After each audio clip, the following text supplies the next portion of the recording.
ಮೈಸೂರು ಮಂಗಳೂರಿನಲ್ಲಿ ಪ್ರಧಾನಿ ಮೋದಿ ಅಬ್ಬರ ಇದೆ. ಹಳೆ ಮೈಸೂರು ಮತ್ತು ಕರಾವಳಿಯಲ್ಲಿ ಹಾಗಿದ್ರೆ ಮೋದಿ ಹವಾ ಹೇಗಿತ್ತು? ಮೋದಿ ಆಗಮನದಿಂದ ಎರಡೂ ಕಡೆ ವಾತಾವರಣ ಬದಲಾಯಿತ ಹಾಗಿದೆ. ಮೈಸೂರು ಮತ್ತು ಮಂಗಳೂರಲ್ಲಿ ಅಬ್ಬರಿಸಿದ್ದಾರೆ ಪ್ರಧಾನಿ.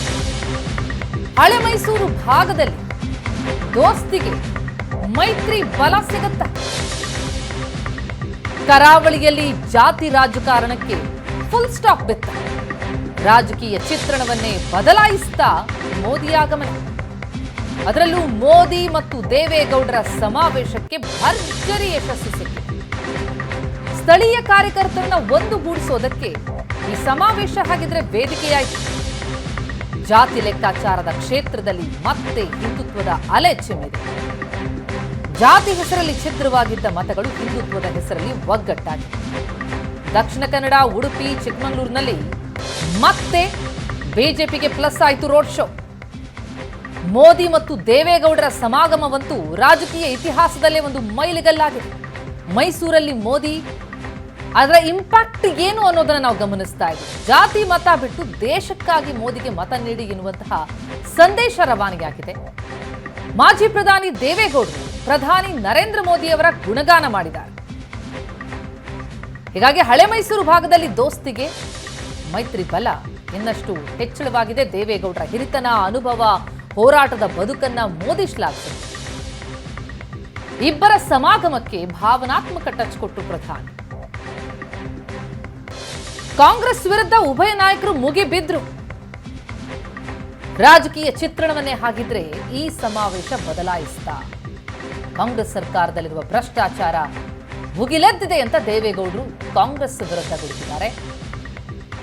61 ವರ್ಷದಿಂದ ಸೈದ್ಧಾಂತಿಕ ನಿಲುವಿಗೆ ಬದ್ಧರಾಗಿದ್ರು ದೇವೇಗೌಡರು. ಈಗ ಮೋದಿಗೆ ಎಚ್ಡಿಡಿ ಬೆಂಬಲ ಕೊಟ್ಟಿರೋದು ರಾಜಕೀಯದ ಮೈಲಿಗಲ್ಲು. ಮೋದಿ ಗೌಡರ ಸಮಾಗಮ ಹೊಸ ಲೆಕ್ಕಾಚಾರ ಮಾಡಿದೆ. ಇದು ಮೈಸೂರು ಕಥೆಯಾದ್ರೆ ಇನ್ನು ಮಂಗಳೂರು ವಿಚಾರಕ್ಕೆ ಬರೋಣ. ಕರಾವಳಿ ಭಾಗದಲ್ಲಿ ಜಾತಿ ಲೆಕ್ಕಾಚಾರದ ಕ್ಷೇತ್ರದಲ್ಲಿ ಮತ್ತೆ ಹಿಂದುತ್ವದ ಅಲೆ ಎದ್ದಿದೆ. ಗಂಟ ಬಿಲ್ಲವ ಅಂತ ಹೆಸರಿನ ಜಾತಿ ರಾಜಕಾರಣ ನಡೀತಾ ಇತ್ತು. ಅದಕ್ಕೆ ಫುಲ್ ಸ್ಟಾಪ್ ಇತ್ತ ಹಾಗಿದ್ರೆ ಮೋದಿ ಆಗಮನ. ಮೋದಿ ಎಂಟ್ರಿಯ ಬೆನ್ನಲ್ಲೇ ಬಿಜೆಪಿ ಕರಾವಳಿ ಭಾಗದಲ್ಲೂ ಭರ್ಜರಿ ಗೆಲುವಿನ ನಿರೀಕ್ಷೆಯಲ್ಲಿದೆ. ಕರಾವಳಿಯಲ್ಲಿ ಮತ್ತೆ ರೋಡ್ ಶೋ ಮೂಲಕ ಮೋದಿ ಮ್ಯಾಜಿಕ್ ಮಾಡಿದ್ದಾರೆ. ಜಾತಿ ಹೆಸರಲ್ಲಿ ಛಿದ್ರವಾಗಿದ್ದಂತಹ ಮತಗಳು ಹಿಂದುತ್ವದ ಹೆಸರಲ್ಲಿ ಒಗ್ಗಟ್ಟಾಗಿದ್ದು ನರೇಂದ್ರ ಮೋದಿ ರೋಡ್ ಶೋಗೆ ಅಭೂತಪೂರ್ವ ಬೆಂಬಲ ವ್ಯಕ್ತವಾಗಿದೆ. ಮಂಗಳೂರಿನಲ್ಲಿ ಬಿಲ್ಲವ ವೋಟ್ ಬ್ಯಾಂಕ್ ಛಿದ್ರವಾಗುವಂತಹ ಭೀತಿಯಲ್ಲಿತ್ತು ಬಿಜೆಪಿ. ಆದರೆ ಈಗ ಮೋದಿ ರೋಡ್ ಶೋ ಚಿತ್ರಣವನ್ನ ಬದಲಾಯಿಸ್ತಾ ಉಡುಪಿ ಚಿಕ್ಕಮಗಳೂರು ಕ್ಷೇತ್ರದಲ್ಲಿ ಬಂಟ ವೋಟ್ ಬ್ಯಾಂಕ್ ಛಿದ್ರವಾಗುವಂತಹ ಆತಂಕ ಏನಿತ್ತು, ಮೋದಿ ಅಲೆಗಿದ್ರು ಈ ಜಾತಿ ಲೆಕ್ಕಾಚಾರ ತಲೆ ಕೆಳಗಾಗುವ ಸಾಧ್ಯತೆಗಳು ಕಂಡು ಬರ್ತಾ ಇದೆ. ಚುನಾವಣೆ ಹೊಸ್ತಿಲಲ್ಲಿ ಕಾರ್ಯಕರ್ತರ ಉತ್ಸಾಹವನ್ನ ಹೆಚ್ಚಿಸಿದ್ದಾರೆ ಮೋದಿ. ಭರ್ಜರಿ ಗೆಲುವಿನ ನಿರೀಕ್ಷೆಯಲ್ಲಿದೆ ಕರಾವಳಿ ಬಿಜೆಪಿ. ರೋಡ್ ಶೋ ಬಳಿಕ ಚಿತ್ರಣ ಬದಲಾದಂತಿದೆ. ಈ ಬಗ್ಗೆ ಇನ್ನಷ್ಟು ಡೀಟೇಲ್ಸ್ ಪಡೆಯೋಣ. ನಮ್ಮ ಪ್ರತಿನಿಧಿ ರವಿ ಶಿವರಾಮ್ ಈಗ ಸಂಪರ್ಕದಲ್ಲಿದ್ದಾರೆ. ರವಿ, ಮತ್ತು ಮೈಸೂರು ಮತ್ತು ಮಂಗಳೂರಿನ ವಿಚಾರಕ್ಕೆ ಬರುವುದಾದ್ರೆ ಅಲ್ಲಿ ಪ್ರಧಾನಿ ಮೋದಿಯ ಎಂಟ್ರಿ ಈ ಹಿಂದೆ ಇದ್ದಂತಹ ಲೆಕ್ಕಾಚಾರ ಏನಿತ್ತು ಅದನ್ನ ಆ ಚಿತ್ರಣವನ್ನ ಬದಲಾಯಿಸ್ತಾ ಇದೆ. ಯಾವ ರೀತಿಯ ಇಂಪ್ಯಾಕ್ಟ್ ಕಂಡು ಬರ್ತಾ ಇದೆ? ಆರಂಭದಲ್ಲಿ ನಾವು ಮೈಸೂರು ವಿಚಾರಕ್ಕೆ ಬರೋದಾದ್ರೆ ದೇವೇಗೌಡರು ಮತ್ತು ಮೋದಿಯ ಈ ಒಂದು ಒಗ್ಗಟ್ಟಿನ ಮಂತ್ರ ಜಪ ಏನಿದೆ ಅದು ಯಾವ ರೀತಿಯ ಇಂಪ್ಯಾಕ್ಟ್ ಅಂತ? ಪ್ರತಿಮಾ, ನಿನ್ನೆ ಮೈಸೂರಿನಲ್ಲಾದಂತ ಸಮಾವೇಶ ನಿಜಕ್ಕೂ ಕೂಡ ಕರ್ನಾಟಕದ ಮಟ್ಟಿಗೆ ಬಹಳ ವಿಶೇಷವಾಗಿ ಕಾಣ್ತಾ ಇತ್ತು. ಯಾಕೆಂದ್ರೆ ನರೇಂದ್ರ ಮೋದಿ ಅವರು ವಿಧಾನಸಭಾ ಚುನಾವಣೆ ಇರಬಹುದು, ಲೋಕಸಭಾ ಚುನಾವಣೆ ಇರಬಹುದು, ಪ್ರತಿ ಚುನಾವಣೆಗೂ ಬಂದು ರೋಡ್ ಶೋನು ಸಮಾವೇಶಗಳಲ್ಲಿ ಭಾಗಿಯಾಗ್ತಾರೆ. ಆದ್ರೆ ನಿನ್ನೆ ವಿಶೇಷವಾಗಿ ಯಾಕೆ ಕಾಣ್ತಾ ಇತ್ತು ಅಂದ್ರೆ ಮೈತ್ರಿಯಾದ ಬಳಿಕ ದೇವೇಗೌಡರ ಜೊತೆ ವೇದಿಕೆಯನ್ನ ಹಂಚಿಕೊಂಡಿದ್ದು ಮೊದಲ ಬಾರಿಗಾದ್ರೆ ದೇವೇಗೌಡರು ಮೋದಿಯನ್ನ ಹೊಗಳಿದ್ದಿರ್ಬಹುದು, ದೇವೇಗೌಡರು ಮೋದಿಗಾಗಿ ನಾನು ಬಿಜೆಪಿ ಜೊತೆ ಕೈ ಜೋಡಿಸಿದೆ ಅಂತ ಹೇಳಿದ್ದಿರ್ಬಹುದು, ಮೋದಿಗೋಸ್ಕರ ಕುಮಾರಸ್ವಾಮಿ ಅವರಿಗೆ ಬಿಜೆಪಿ ಜೊತೆ ಹೋಗು ಮೈತ್ರಿ ಮಾಡ್ಕೊ ಹೇಳುವಂತ ಮಾತುಗಳನ್ನ ದೇವೇಗೌಡರು ಹೇಳಿದ್ರು. ಇದೆಲ್ಲವೂ ಕೂಡ ಆ ಭಾಗದಲ್ಲಿರಬಹುದು. ಅಥವಾ ದೇವೇಗೌಡರ ಇಷ್ಟು ವರ್ಷದ ಹಿರಿಯ ರಾಜಕಾರಣದ ಹಿನ್ನೆಲೆಗಳನ್ನ ನೋಡಿದಾಗ ಪತ್ರಕರ್ತರಾಗಿಯೂ ಕೂಡ ಬಹಳ ವಿಶೇಷವಾಗಿ ಅವರ ಭಾಷಣಗಳು ಕಾಣ್ತಾ ಇದ್ವು. ನಿನ್ನೆ ನಡೆದಂತ ಸಮಾವೇಶದಲ್ಲಿ ದೇವೇಗೌಡರು ಹೇಳಿದಂತ ಮಾತುಗಳು ಬಹಳ ವಿಶೇಷವಾಗಿದ್ದು ಹೇಳುವುದರ ಜೊತೆಗೆ ಆ ಭಾಗದಲ್ಲಿ ಉಂಟು ಮಾಡಿರುವಂತ ಒಂದಿಷ್ಟು ಇಂಪ್ಯಾಕ್ಟ್ ಬಗ್ಗೆ ಹೇಳೋದಾದ್ರೆ, ಚಾಮರಾಜನಗರದಲ್ಲಿ ಕಳೆದ ಬಾರಿ ಬಿಜೆಪಿ ಗೆಲುವನ್ನ ಕಂಡಿತ್ತು ಪ್ರತಿಮಾ. ಆ ಗೆಲುವಿನಲ್ಲಿ ನರೇಂದ್ರ ಮೋದಿ ಅವರ ಅಲಿಯೂ ಇತ್ತು. ಜೊತೆಗೆ ಶ್ರೀನಿವಾಸ್ ಪ್ರಸಾದ್ ಅವರು ಕಾಂಗ್ರೆಸ್ ಮೇಲೆ ಮುನಿಸಿಕೊಂಡು ಬಿಜೆಪಿ ಸ್ಪರ್ಧೆ ಮಾಡಿ ಗೆಲುವನ್ನ ಕಂಡಿದ್ರು. ಆದ್ರೆ ಈ ಬಾರಿಯ ಟಿಕೆಟ್ ಹಂಚಿಕೆಯಲ್ಲಿ ಒಂದಿಷ್ಟು ವ್ಯತ್ಯಾಸಗಳಾಯ್ತು ಎನ್ನುವಂತ ಬೇಸರ ಏನು ಶ್ರೀನಿವಾಸ್ ಪ್ರಸಾದ್ ಅವರಿಗಿದೆ. ಅವರು ನಿನ್ನೆ ಕಾರ್ಯಕ್ರಮಕ್ಕೆ ಬಂದಿರಲಿಲ್ಲ. ಹಾಗಾಗಿ ಸಿದ್ದರಾಮಯ್ಯನವರು ಮೊನ್ನೆ ಅವರ ನಿವಾಸಕ್ಕೆ ಹೋಗಿ ಅವರ ವಿಶ್ವಾಸಕ್ಕೆ ಪಡೆಯುವಂತ ಪ್ರಯತ್ನವನ್ನ ಮಾಡಿದ್ರು. ಈ ಸಂದರ್ಭದಲ್ಲಿ ಮೈಸೂರು ಇರಬಹುದು, ಚಾಮರಾಜನಗರ ಇರಬಹುದು, 2 ಕ್ಷೇತ್ರಗಳನ್ನ ಗೆಲ್ಲಲೇಬೇಕು ಎನ್ನುವಂತ ಹಠ ಸ್ವತಃ ಸಿದ್ದರಾಮಯ್ಯನವರಿಗಿದೆ. ಯಾಕೆಂದ್ರೆ ಅವರು ತಾನು ಮುಖ್ಯಮಂತ್ರಿಯಾಗಿ ಮುಂದುವರಿಬೇಕಾದ್ರೆ 2 ಕ್ಷೇತ್ರವನ್ನ ಗೆಲ್ಲಿಸಬೇಕು ಅನ್ನುವಂತ ಮಾತುಗಳನ್ನ ಕೂಡ ಸಾರ್ವಜನಿಕ ಭಾಷಣದಲ್ಲಿ ಹೇಳ್ತಾ ಇದ್ದಾರೆ. ಈ ಸಂದರ್ಭದಲ್ಲಿ ಸಿದ್ದರಾಮಯ್ಯನಂತ ಮಾಸ್ ಲೀಡರ್ಗೆ ಆ ಭಾಗದಲ್ಲಿ ಒಂದು ರಾಜಕೀಯವಾಗಿ ಟಕ್ಕರ್ನ ಕೊಡೋದಕ್ಕೆ ಅಥವಾ ರಾಜಕೀಯವಾಗಿ ಅದನ್ನು ಎದುರಿಸೋದಕ್ಕೆ ಸ್ವತಃ ನರೇಂದ್ರ ಮೋದಿ ಮತ್ತು ದೇವೇಗೌಡರು ಬಂದು ನಿಂತಿರೋದು ನಿಜಕ್ಕೂ ಆ ಭಾಗದಲ್ಲಿ ಒಂದಿಷ್ಟು ಪರಿಣಾಮಗಳನ್ನು ಉಂಟು ಮಾಡಬಹುದು ಎನ್ನುವಂತ ನಿರೀಕ್ಷೆಗಳಿದ್ವು. ನಿನ್ನೆ ಆ ಸಮಾವೇಶವನ್ನು ನಾವು ನೋಡ್ತಾ ಇದ್ವಿ. ಜನ ಕಿಕ್ಕಿರಿದು ತುಂಬಿದ್ರು. ದೇವೇಗೌಡರ ನರೇಂದ್ರ ಮೋದಿ ಅವರ ಭಾಷಣವನ್ನ ಪ್ರತಿ ಹಂತದಲ್ಲಿಯೂ ಕೂಡ ಚೀರಾಟದ ಮೂಲಕ, ಹರ್ಷೋದ್ಗಾರದ ಮೂಲಕ ಅದನ್ನ ಸಂತೋಷವನ್ನು ವ್ಯಕ್ತಪಡಿಸ್ತಾ ಇದ್ರು. ಇದೆಲ್ಲವೂ ಸಹಜವಾಗಿ ಕಾಣ್ತಾ ಇದ್ವು. ಆದ್ರೆ ಈ ಭಾಗದಲ್ಲಿ ಒಕ್ಕಲಿಗ ಮತಗಳಿರಬಹುದು, ಒಬಿಸಿ ಮತಗಳಿರಬಹುದು, ಹೀಗೆ ಹಿಂದುಳಿದ ಮತಗಳನ್ನ ಕ್ರೋಢೀಕರಿಸುವ ನಿಟ್ಟಿನಲ್ಲಿ ದೇವೇಗೌಡರು ಮತ್ತು ನರೇಂದ್ರ ಮೋದಿ ಅವರ ನಿನ್ನೆಯ ಜುಗಲ್ಬಂದಿ ಒಂದಿಷ್ಟು ಅನುಕೂಲವನ್ನ ಮಾಡಬಹುದು ಎನ್ನುವಂಥದ್ದು ಆ ನಿರೀಕ್ಷೆಯು ಕೂಡ ಸಹಜವಾಗಿ ಆ ಭಾಗದಲ್ಲಿ ಕಾರ್ಯಕರ್ತರಿಗೂ ಇದೆ ಅಥವಾ ಆ ಪಾರ್ಟಿಯ ಮುಖಂಡರಿಗೂ ಕೂಡ ಇದೆ.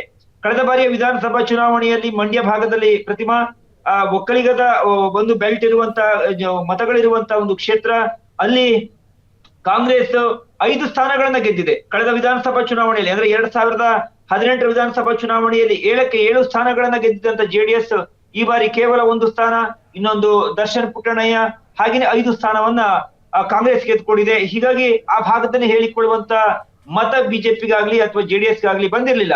ನೀವು ಅದೇ ರೀತಿ ಹಾಸನವನ್ನ ತೆಗೆದುಕೊಂಡಾಗ ಹಾಸನದಲ್ಲಿ ಮಾತ್ರ ಜೆಡಿಎಸ್ ಒಂದಿಷ್ಟು ಮತಗಳು ಬಂದಿದ್ವು, ಕ್ಷೇತ್ರಗಳು ಬಂದಿದ್ವು. 4 ಸ್ಥಾನವನ್ನ ಹಾಸನದಲ್ಲಿ ಜೆಡಿಎಸ್ ಗೆದ್ದಿದೆ, ಜೊತೆಗೆ ಕಾಂಗ್ರೆಸ್ 1 ಸ್ಥಾನವನ್ನ ಗೆದ್ದಿದೆ. ಅದೇ ರೀತಿ ಬಿಜೆಪಿ 2 ಸ್ಥಾನಗಳನ್ನ ಗೆದ್ದಿದೆ.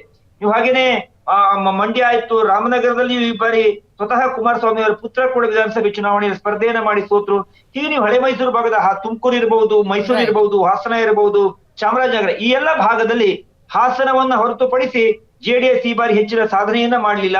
ಹೀಗಾಗಿ ಈ ಬಾರಿಯ ಈ ಒಂದು ಸಮಾವೇಶ ಇರಬಹುದು, ದೇವೇಗೌಡರು ಬಂದು ನಿಂತು ವೇದಿಕೆಯಲ್ಲಿ ನರೇಂದ್ರ ಮೋದಿ ಅವರ ಕೈ ಮೇಲೆತ್ತಿ ಮಾತನಾಡಿದ್ದು ವಿಶೇಷವಾಗಿ ಒಂದು ಆ ಭಾಗದಲ್ಲಿ ಒಂದಿಷ್ಟು ಮತವನ್ನ ರವಿ, ತಾವು ಹೇಳಿದಾಗೆ ಹಳೆ ಮೈಸೂರು ಭಾಗದಲ್ಲಿ ದೇವೇಗೌಡರ ಜೊತೆಗಿನ ಈ ಒಗ್ಗಟ್ಟಿನ ಮಂತ್ರ ಜಪ ಬಹಳ ದೊಡ್ಡ ಇಂಪ್ಯಾಕ್ಟ್ ಅಂತ ಅನಿಸ್ತಾ ಇದೆ. ಮಂಗಳೂರಿನಲ್ಲಿ ಜಾತಿ ಲೆಕ್ಕಾಚಾರ ಏನಿತ್ತು, ಅದರ ಇಂಪ್ಯಾಕ್ಟ್ ಏನಾಯ್ತು? ಒಂದೇ ಒಂದು ರೋಡ್ ಶೋ ಇಡೀ ಚಿತ್ರಣ ಬದಲಾಯಿಸ್ಬಿಡ್ತಾ ಹಾಗಿದ್ರೆ. ಧ್ವನಿ ಕೇಳ್ತಾ ಇಲ್ಲ ಭವನ. ರವಿ, ನನ್ನ ಧ್ವನಿ ತಮಗೆ ಕೇಳಿಸ್ತಾ ಇದ್ರೆ ಮಂಗಳೂರಲ್ಲಿ ಮೋದಿ ಎಂಟ್ರಿಯ ಇಂಪ್ಯಾಕ್ಟ್ ಆ ಬಗ್ಗೆ ಡೀಟೇಲ್ಸ್ ಪಡಿತೀನಿ. ಯಾಕಂದ್ರೆ ಉಡುಪಿ ಚಿಕ್ಕಮಗಳೂರು ಭಾಗವೂ ಸೇರಿದಂತೆ ದಕ್ಷಿಣ ಕನ್ನಡ ಭಾಗದಲ್ಲಿ ಬಹಳ ದೊಡ್ಡ ಮಟ್ಟದಲ್ಲಿ ಅಂಟ ಬೆಲ್ಲವ ಈ ಜಾತಿ ಲೆಕ್ಕಾಚಾರ ಏನಿತ್ತು, ಆ ಜಾತಿ ಲೆಕ್ಕಾಚಾರ ಮೋದಿಯ ಅಲೆಗೆದ್ರು ತಲೆ ಕೆಳಗಾಗುವಂತಹ ಒಂದು ಚಿತ್ರಣ ಕಂಡು ಬರ್ತಾ ಇದೆ. ಇದು ಮೈಸೂರು ಮಂಗಳೂರು ವಿಚಾರ ಆಯಿತು, ಮೈಸೂರಾಯ್ತು, ಮಂಗಳೂರಾಯ್ತು, ಈಗ ಬೆಂಗಳೂರಿಗೆ ಮೋದಿ ಆಗುತ್ತೆ. ಏಪ್ರಿಲ್ 20ಕ್ಕೆ ಬರ್ತಿದ್ದಾರೆ, ಬೆಂಗಳೂರಿಗೆ ಮೋದಿ ಆಗಮಿಸ್ತಾ ಇದ್ದಾರೆ. ಬೆಂಗಳೂರು ಅರಮನೆ ಮೈದಾನದಲ್ಲಿ ಬೃಹತ್ ಸಮಾವೇಶಕ್ಕೆ ಪ್ಲಾನ್ ಮಾಡಿದ್ದಾರೆ. ಬೆಂಗಳೂರಿನ 4 ಲೋಕಸಭಾ ಕ್ಷೇತ್ರದ ಕಾರ್ಯಕರ್ತರು ಭಾಗಿಯಾಗುವ ಸಾಧ್ಯತೆ ಇದೆ. ಈ ಮೊದಲು ಬೆಂಗಳೂರಿನಲ್ಲಿ ಮೋದಿ ರೋಡ್ ಶೋ ಆಯೋಜಿಸಲಾಗಿತ್ತು. ಈಗ ಮೋದಿ ರೋಡ್ ಶೋ ಬದಲು ಬೃಹತ್ ಸಮಾವೇಶ ನಿಗದಿಯಾಗಿದೆ. ಏಪ್ರಿಲ್ 20ಕ್ಕೆ ಬೆಂಗಳೂರಿಗೆ ಆಗಮಿಸ್ತಾ ಇದ್ದಾರೆ ಮೋದಿ. ಈಗಾಗಲೇ ಮೈಸೂರು ಮತ್ತು ಮಂಗಳೂರಿನ ಅವರ ಪ್ರವಾಸ ಇತ್ತು, ಬಹಳ ದೊಡ್ಡ ಇಂಪ್ಯಾಕ್ಟ್ ಮಾಡಿದೆ. ಈಗ ಬೆಂಗಳೂರು ಸರ್ವೆ ಏಪ್ರಿಲ್ 20ಕ್ಕೆ ಬೆಂಗಳೂರಿಗೆ ಆಗಮಿಸ್ತಾ ಇರುವಂತಹ ಮೋದಿ ಅರಮನೆ ಮೈದಾನದಲ್ಲಿ ಒಂದು ಬೃಹತ್ ಸಮಾವೇಶದಲ್ಲಿ ಭಾಗಿಯಾಗ್ತಾರೆ. ಬೆಂಗಳೂರಿನ 4 ಲೋಕಸಭಾ ಕ್ಷೇತ್ರದ ಕಾರ್ಯಕರ್ತರು ಈ ಸಮಾವೇಶದಲ್ಲಿ ಭಾಗಿಯಾಗುವ ಸಾಧ್ಯತೆ ಇದೆ. ಹಳೆ ಮೈಸೂರು ಭಾಗದಲ್ಲಿ ಪ್ರಧಾನಿ ಮೋದಿ ಮತ್ತು ಮಾಜಿ ಪ್ರಧಾನಿ ಎಚ್ ಡಿ ದೇವೇಗೌಡರು ದೃಶ್ಯಗಳನ್ನು ನಾವು ನೋಡ್ತಾ ಇದ್ದೀವಿ. ಕೈ ಹಿಡಿದು ಒಬ್ಬರನ್ನೊಬ್ಬರು ಗುಣಗಾನ ಮಾಡಿ ಒಗ್ಗಟ್ಟಿನ ಮಂತ್ರ ಜಪ ಮಾಡಿದ್ರು. ಅದರ ಇಂಪ್ಯಾಕ್ಟ್ ಬಹಳ ದೊಡ್ಡದಾಗಿದೆ. ಹಾಗಿದ್ರೆ ಈಗ ಬೆಂಗಳೂರಿಗೆ ಏನು ಆಗಮಿಸ್ತಾ ಇದ್ದಾರೆ, ಅದರ ಇಂಪ್ಯಾಕ್ಟ್ ಏನು ಅನ್ನೋದ್ರ ಬಗ್ಗೆ ಡೀಟೇಲ್ಸ್ ಪಡೆಯೋಣ. ನಮ್ಮ ರಿಪೋರ್ಟರ್ ರವಿ ಶಿವರಾಮ್ ಈಗ ಸಂಪರ್ಕದಲ್ಲಿದ್ದಾರೆ. ರವಿ, ತಾವು ಹೇಳ್ತಾ ಇದ್ರಿ ಮೈಸೂರು ಭಾಗದಲ್ಲಿ ಯಾವ ರೀತಿಯ ಇಂಪ್ಯಾಕ್ಟ್ ಆಗಿದೆ ಮೋದಿ ಆಗಮನದಿಂದ, HDD ಜೊತೆಯಾಗಿದ್ರಿಂದ ಅಂತ. ಈಗ ಬೆಂಗಳೂರಿಗೆ ಏನು ಆಗಮಿಸ್ತಾ ಇದ್ದಾರೆ ಏಪ್ರಿಲ್ 20ಕ್ಕೆ, ಅದರಲ್ಲೂ ಕೂಡ ಬಹಳ ದೊಡ್ಡ ಮಟ್ಟದಲ್ಲಿ ಬೃಹತ್ ಸಮಾವೇಶಕ್ಕೆ ಪ್ಲಾನ್ ಆಗಿದೆ. ಇದು ಕೂಡ ಬಹಳ ದೊಡ್ಡ ಇಂಪ್ಯಾಕ್ಟ್ ಬೀರಬಹುದಾ? ನಾವು ಈ ಹಿಂದಿನ ರೋಡ್ ಶೋಗಳಲ್ಲೂ ಆದಂತಹ ಆ ಚಿತ್ರಣ ನಮ್ಮ ಕಣ್ಣಿಗಿದೆ, ಮೋದಿ ಬಂದಾಗೆಲ್ಲ ಹೇಗಿದೆ ಇಂಪ್ಯಾಕ್ಟ್ ಅನ್ನೋದನ್ನ.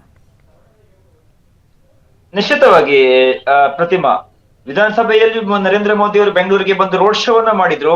ಆ ರೋಡ್ ಶೋದ ಪರಿಣಾಮವೇ ಒಂದಿಷ್ಟು ಬಿಜೆಪಿಗೆ ಹೆಚ್ಚಿನ ಸ್ಥಾನವನ್ನ ಗೆಲ್ಲೋದಕ್ಕೆ, ಅಂದ್ರೆ ಇಡೀ ಕರ್ನಾಟಕದಲ್ಲಿ ಸೋತಿರುವಂತ ಬಿಜೆಪಿಗೆ ಬೆಂಗಳೂರಿನಲ್ಲಿ ಉತ್ತಮವಾದ ಸಾಧನೆಯನ್ನ ಮಾಡೋದಕ್ಕೆ ನರೇಂದ್ರ ಮೋದಿ ಅವರ ರೋಡ್ ಶೋ ಒಂದು ಕಾರಣ ಆಯ್ತು ಅನ್ನುವಂತ ವಿಮರ್ಶೆ ಮತ್ತು ಆ ರೀತಿಯ ಮಾತುಗಳು ಪಾರ್ಟಿ ವಲಯದಲ್ಲಿದ್ದಾವೆ. ವಿಶೇಷ ಅಂದ್ರೆ ಆರಂಭದಲ್ಲಿ ನರೇಂದ್ರ ಮೋದಿ ಅವರು ಬೆಂಗಳೂರು ಉತ್ತರಕ್ಕೆ ಸೀಮಿತವಾಗಿ ಒಂದು ರೋಡ್ ಶೋವನ್ನ ಮಾಡ್ತಾರೆ. ಅದು ಹೆಬ್ಬಾಳೆ ಇರಬಹುದು, ಅದೇ ರೀತಿ ಬ್ಯಾಟರಾಯನಪುರ ಕ್ಷೇತ್ರದ ಒಳಗೊಂಡಂತೆ ರೋಡ್ ಶೋವನ್ನ ಮಾಡ್ತಾರೆ ಎನ್ನುವಂಥದ್ದು ನಿಗದಿ ಆಗಿತ್ತು. ಆದ್ರೆ ಅಂತಿಮವಾಗಿ ಅದನ್ನ ಫೈನಲ್ ಮಾಡುವ ಸಂದರ್ಭದಲ್ಲಿ ಮೈಸೂರು ಮತ್ತು ಮಂಗಳೂರಿಗೆ ಆ ಒಂದು ಕಾರ್ಯಕ್ರಮಗಳು ಶಿಫ್ಟ್ ಆದ್ವು. ಈಗ 20ನೇ ತಾರೀಕು ಬೆಂಗಳೂರು ಅರಮನೆ ಮೈದಾನದಲ್ಲಿ ನರೇಂದ್ರ ಮೋದಿ ಅವರ ಸಮಾವೇಶವನ್ನದಲ್ಲಿ ಭಾಗಿಯಾಗ್ತಾ ಇದ್ದಾರೆ. ಅದಿದ್ದರೆ ಚಿಕ್ಕಬಳ್ಳಾಪುರದಲ್ಲಿ ಕೂಡ ಒಂದು ರ್ಯಾಲಿಯನ್ನ ಮಾಡಬೇಕು ಅನ್ನುವಂತ ತೀರ್ಮಾನಗಳು ಅಥವಾ ಚರ್ಚೆ ಪಾರ್ಟಿ ವರ್ಗದಲ್ಲಿದ್ದಾವೆ. ಪ್ರಮುಖವಾಗಿ ಬೆಂಗಳೂರಿನಲ್ಲಿ 16 ಕ್ಷೇತ್ರಗಳನ್ನ ಗೆದ್ದಿರುವ ಬಿಜೆಪಿಗೆ ಬೆಂಗಳೂರು ಉತ್ತರ ಇರಬಹುದು, ಬೆಂಗಳೂರು ಗ್ರಾಮಾಂತರ ಇರಬಹುದು, ಬೆಂಗಳೂರು ಮಧ್ಯ ಇರಬಹುದು, ಮಧ್ಯ ಸೆಂಟ್ರಲ್, ಹಾಗೇನೆ ಬೆಂಗಳೂರಿನ ದಕ್ಷಿಣ, ಈ 4 ಲೋಕಸಭಾ ಕ್ಷೇತ್ರಗಳನ್ನು ಒಳಗೊಂಡಂತೆ ಈ ಸಮಾವೇಶವನ್ನು ಆಯೋಜನೆ ಮಾಡಲಾಗಿದೆ. ಬೆಂಗಳೂರು ದಕ್ಷಿಣದಲ್ಲಿ ತೇಜಸ್ವಿ ಸೂರ್ಯ 2ನೇ ಬಾರಿ ಟಿಕೆಟ್ ಅನ್ನ ಪಡೆದು ಅಭ್ಯರ್ಥಿಯಾಗಿದ್ದಾರೆ. ಸೆಂಟ್ರಲ್ PC ಮೋಹನ್ 3 ಬಾರಿ ಗೆದ್ದಿದ್ದಾರೆ. ಅದೇ ರೀತಿ ಶೋಭಾ ಕರಂದ್ಲಾಜೆ ವಿಶೇಷವಾಗಿ ಕಾಣೋದು, ಶೋಭಾ ಕರಂದ್ಲಾಜೆ ಈ ಬಾರಿ ಬೆಂಗಳೂರು ಉತ್ತರದಿಂದ ಸ್ಪರ್ಧೆ ಮಾಡ್ತಾ ಇದ್ದಾರೆ. ಸದಾನಂದ ಗೌಡರು ಆರಂಭದಲ್ಲಿ ನಾನು ಸ್ಪರ್ಧೆ ಮಾಡೋದಿಲ್ಲ ಅಂತ ಹೇಳಿದ್ರು, ನಂತರದಲ್ಲಿ ಮತ್ತೆ ಸ್ಪರ್ಧೆ ಮಾಡ್ತೀನಿ ಅಂತ ಹೇಳಿದ್ರು. ಒಂದಿಷ್ಟು ಬೇಸರವನ್ನ ಮಾಡ್ಕೊಂಡು ಕೇಂದ್ರ ನಾಯಕರ ವಿರುದ್ಧ ಸಣ್ಣ ಮುನಿಸನ್ನ ಕೂಡ ವ್ಯಕ್ತಪಡಿಸಿದ್ರು ಮಾಧ್ಯಮಗಳ ಮೂಲಕ. ಹೀಗಾಗಿ ಈ ಬಾರಿ ಅಲ್ಲಿ ಒಂದಿಷ್ಟು ಬದಲಾವಣೆಗಳನ್ನ ಮಾಡಿರೋದ್ರಿಂದ ನರೇಂದ್ರ ಮೋದಿ ಅವರ ಈ ಒಂದು ಸಮಾವೇಶ ಶೋಭಾ ಕರಂದ್ಲಾಜೆ ಅವರಿಗಿರ್ಬೋದು ಮತ್ತು ಆ ಭಾಗದಲ್ಲಿ ಇರುವಂತಹ ಸಣ್ಣ ಪುಟ್ಟ ಮನಸ್ತಾಪಗಳಿಗೆ ತೆಪ್ಪೆ ಹೆಚ್ಚುವಂತ ಕಾರ್ಯಕ್ಕೆ ನರೇಂದ್ರ ಮೋದಿ ಅವರ ಸಮಾವೇಶವು ಕೂಡ ಅನುಕೂಲ ಮಾಡ್ಕೊಳ್ಬಹುದು ಎನ್ನುವಂತ ನಿರೀಕ್ಷೆ ಇದೆ. ಆದ್ರೆ ಬಹಳ ದೊಡ್ಡದಾಗಿ ಕಾಣುವಂತ ವಿಚಾರ ಯಾವುದು ಅಂದ್ರೆ ಬೆಂಗಳೂರು ಗ್ರಾಮಾಂತರ. ಪ್ರತಿಮಾ, ಬೆಂಗಳೂರು ಗ್ರಾಮಾಂತರದಲ್ಲಿ ಈಗಾಗಲೇ ಡಾಕ್ಟರ್ ಮಂಜುನಾಥ್ ಸ್ಪರ್ಧೆಯನ್ನ ಮಾಡಿದ್ದಾರೆ. ಅಲ್ಲಿ ಮೊನ್ನೆ ಅಮಿತ್ ಶಾ ಅವರು ಬಂದು ರೋಡ್ ಶೋವನ್ನ ಮಾಡಿದ್ರು. ಹೀಗಾಗಿ ಬೆಂಗಳೂರು ಗ್ರಾಮಾಂತರವು ಒಳಗೊಂಡಂತೆ ನರೇಂದ್ರ ಮೋದಿ ಅವರು ಮಾಡ್ತಿರುವಂತ ಈ ಸಮಾವೇಶಕ್ಕೆ ಸಾಕಷ್ಟು ಮಹತ್ವ ಇದೆ. ಮತ್ತು ಈ 3 ಕ್ಷೇತ್ರಗಳನ್ನ ಬಿಟ್ಟು ಬೆಂಗಳೂರು ಗ್ರಾಮಾಂತರವೇ ವಿಶೇಷವಾಗಿ ಕಾಣೋದು ಯಾಕೆ ಅಂತ ಹೇಳಿದ್ರೆ, ಸ್ವತಃ DK ಶಿವಕುಮಾರ್ ಅವರ ಸಹೋದರರಾಗಿರುವ DK ಸುರೇಶ್ ಸ್ಪರ್ಧೆ ಮಾಡ್ತಾ ಇದ್ದಾರೆ. ಅವರನ್ನ ಯಾವುದೇ ಕಾರಣಕ್ಕೂ ಗೆಲ್ಲಕ್ಕೆ ಬಿಡಬಾರದು ಎನ್ನುವಂತ ನಿಶ್ಚಯವನ್ನ ಮಾಡಿರುವ ಬಿಜೆಪಿಗೆ ನರೇಂದ್ರ ಮೋದಿ ಅವರ ಸಮಾವೇಶದ ಮೂಲಕ ಅದನ್ನ ಪ್ಲಾನ್ ಆಫ್ ಆಕ್ಷನ್ ಇನ್ನಷ್ಟು ಸ್ವಲ್ಪ ಬದಲಾವಣೆ ಮಾಡ್ಕೊಳ್ಳೋದು ಕೂಡ ಈ ಸಮಾವೇಶಗಳು ಅನುಕೂಲ ಆಗಬಹುದು ಎನ್ನುವಂತ ನಿರೀಕ್ಷೆಗಳು ಪಾರ್ಟಿ ವಲಯದಲ್ಲಿ ಚರ್ಚೆ ಆಗ್ತಾ ಇದಾವೆ.